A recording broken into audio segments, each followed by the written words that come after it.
Okay, next natin, setting up an assignment.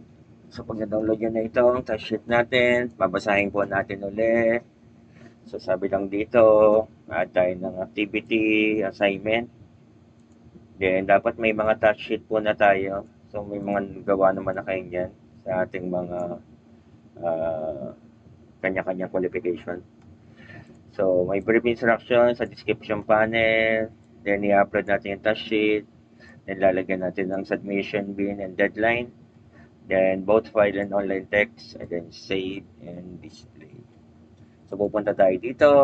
So, ngayon, na-add tayo ng isa. Siya ay assignment. Assignment task. Kaklik natin dito. Add tayo ng activity. Click lang natin itong assignment. Click natin. So, pangalanan natin, sabi natin assignment task. Lagay tayo ng description. Submit. Isa.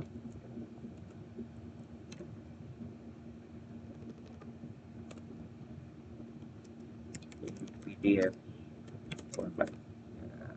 Sana bawa ganyan.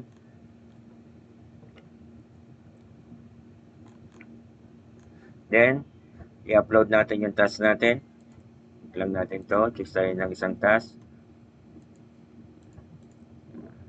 Then, upload natin. So, kung ito na yung task natin. So, availability, sabi daw doon ay may kung kailan isasubmit at kung kailan ang deadline. So, naka-check lang siya.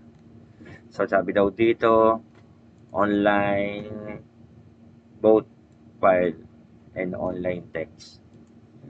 File and online text. Then, save and display. So, ganito ang itsura dapat ng inyong assignment task. Pag-click ko dyan sa assignment din natin, pag-click ko, meron akong da-download na assignment task. Then, may da-download ako ng assignment task. Then, meron siyang description. Ano?